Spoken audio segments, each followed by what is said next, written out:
Technical Corner. So welcome to this episode of Technical Corner. Today we're talking about turning machines and turning centres. We've got various models and sizes to look at. So Gio, welcome to the set. Let's start with yourself. You reviewed the Dugard i42U. Tell us about this machine. Paul, this machine is very unique. It's not something that I've seen before. I always associated platens with sliding head machines, but this is a bit of the two really. It's a hybrid.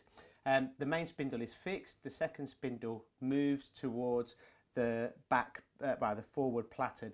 As you can see, you've got a platen at the back that services spindle 1 and a platen at the front that services spindle 2.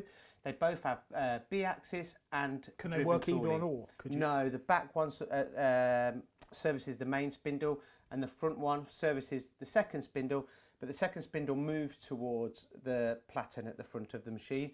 It's got parts, catcher, conveyor, a bar feeder can be added. It's got 42mm bar capacity. The advantages, before I forget, of having a platen rather than a turret, which I noticed is it's faster chip to chip time. So instead of having to rotate the turret, the platen actually just goes up and down. And like often more stable as well, because platens can be secured to to the sides of castings and what have you. Nice B-axis, get into your angled features as well. Why would you buy it? I'd buy it if you're looking for more capacity than you generally may have on a sliding head machine and you're doing very high volume work. This is a great solution. Okay, comments below. Right, on to the next video. This is a video of a Hembrug machine. These are available from Kyle Machine Tools in the UK. Gio, I know you looked at this video, but you also did a little bit more research as well, didn't you, about this model? Without putting you on the spot again, but tell us, what's this one about? Paul, this is different gravy. Basically, it's got a hydrostatic, high-speed, linear driven X and Z axis. Now, this repeats to 0.1 of a micron. It's got granite base, and it's got very vibration dampening. It's such an accurate machine. Well, they've also got new features on it. They've got a new tool setter. They've also got a camera on the machine that monitors the radius of the tool in order to then make sure you get the best possible profiles.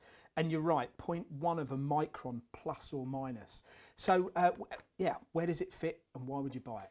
Well, effectively, you're achieving grinding tolerances. However, you can still do your rough turning. So again, it's a combination of the two. You're kind of saving a machine effectively. You can do both. It's multifunctional. So you can turn and essentially get grinding results. What that's got to do with gravy, I don't know, Gio. But right, let's move on to machine number 3. Keep the comments coming in below. We want to know what you think about these machines. This is from Tornos. This is the multi-Swiss machine. This is a new model to them, or the one we looked at here was a new model. This is actually, or they come as an 8-spindle or a 6-spindle multi-spindle machine. I went to Switzerland to look at these. I don't have great knowledge of the multi-spindle market, but what I do know is that these machines are often, or the barrier to entry for these machines is the fact that the setting times take so long, sometimes a day to set a machine. Tornos with the multi-Swiss machine, as a result of modular tooling, access to the machine being easier as well, you can set these for parts in between 2 and 3 hours, which is much quicker than before, isn't it? Definitely. I mean, it could have been days before what I'm aware of, and also this has been achieved from the accessibility of the machine. So from the front of the machine and the ergonomics of the machine, you can walk directly into the machine and set the machine quite simply. It's fully automated, so the bar feeding is integrated into the machine, and it's also giving you a smaller footprint. The tools are kind of plug and play, and the program is programming. You investigated the programming, Paul, and this is quite simple. Yeah, I mean, with the programming here, you've got 8 spindles, so every time it indexes, you get a finished part, but all you do is you program each particular spindle independently, and then the 8 go together to make a final part. Now, I know you're going to ask me, why would I buy this machine? Why would you buy that machine? I think if I had been traditionally into very high volumes, I'd have looked at multi-spindles. Now, maybe if my volumes are high, but they're not as high as what you would have associated before with multi-spindles, but I needed productivity, then this machine could be a solution for me, the multi-Swiss from Tornos. Comments below. Let's move on to our next video. This, I believe, is you in action again, Gio, which is becoming commonplace these days. And young Mark, or old Mark, interviewing you. Tell us about what you were looking at here. Well, I was fortunate enough to interrogate this NLX 2500 at high force. Now, how can you improve the NLX? It's such a renowned machine for its rigidity, its accuracy, its longevity. And after asking and talking to the guys at High Force, you know, what improvements do they feel that have been made to the machine? What I gathered is a lot of the improvements have come from CLOS, the software. So this is giving more efficiency. It's easier to program. It's a multifunctional screen. It's app based. So for the younger generation coming into the engineering industry, they're very familiar with apps and this kind of touchscreen technology, and they're picking it up seamlessly. And it's just, I mean, it's amazing. Really, it appears to me that DMG MORI have spent a lot of time investing in the software side, realising that the hardware, they've pretty much cracked it, but the software, they can probably look at more productivity gains. It does look a good control, have used it, and I'm sure it's a big part of their sales pitch when selling these machines. Okay, I was going to ask you why you're going to buy it, but we run out of time, but I'm sure you probably answered that throughout the piece. Let's move on to our next video. This is something different. As I said earlier, we're looking at various different types of machines for turning. This particular model here is about automation. So this is from Victor CNC. This is the V-Turn NP16 model. A very, very compact machine. In fact, just over a metre, or just less than 2 metres in the width, and just under 1.5 metres in the depth.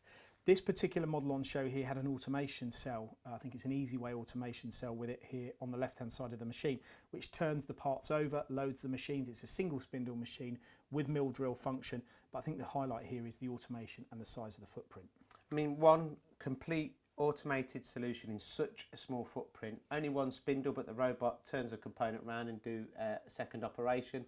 So the components are coming off complete. It's fantastic little solution. And when you look at this machine, when you sometimes look at the machines without the automation, you think if they're that small, you're not going to get a very big working envelope. Well, this has a 42mm bar capacity, over 200mm swing, and as I say, it's got 12-station turret, which is always good to have. And the backup and support that you get as standard from Victor.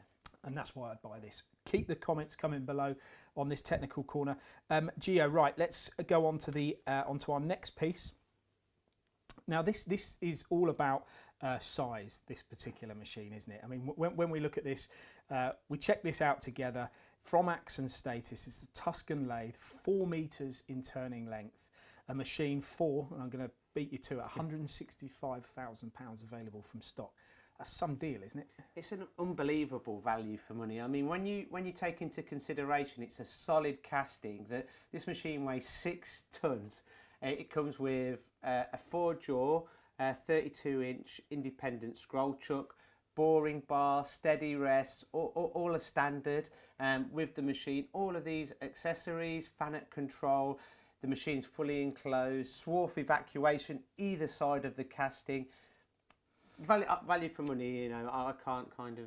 I think when you look at this machine, the 4-way tool post on here, the boring bar attachment that comes as standard. I think what Ahem Status have done is they've tried to identify all the kind of add-ons you'd want with this machine when you're looking to do the larger turning that you would associate with it.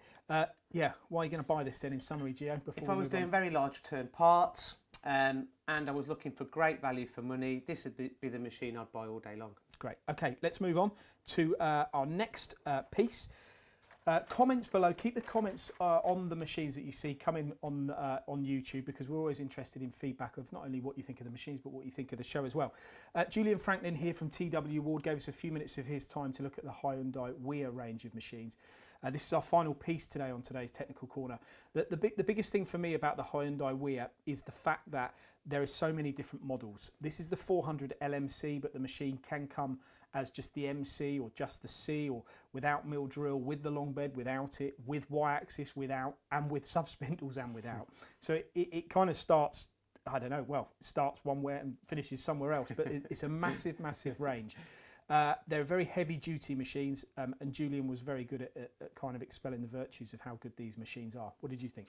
I think what struck me from Julian's interview was its capabilities. So I think they're pitching themselves in the market where these machines can take on the super duplexes and the Inconels and cope with them seamlessly. So when they're coming to do softer materials, they're not going to have a problem. And he really emphasised the support that TWE Ward will offer, and when a customer buys one machine, they'll go back and buy another. I was looking at the spindle power with him, and I think we were talking about 40 kilowatts or something that you would expect at a machine of this weight and size. And then I said to him, but if you've got that on the main spindle, what about your driven tools? You know, is there any, you don't want to have good milling capability here, but not on your driven tools, but they were extremely powerful as well. So it was about power, weight, performance, in my opinion. Box guideways. Box guideways. So longevity and rigidity, it is the full package. It's it didn't give us the price, but it did say it's very good value for money. So find out. You can always find out. Comment on the on below. So yeah, so that's it for today's technical corner. It's a good roundup of turning. We will be back again with our next episode very soon. Thanks for joining us. Technical Corner.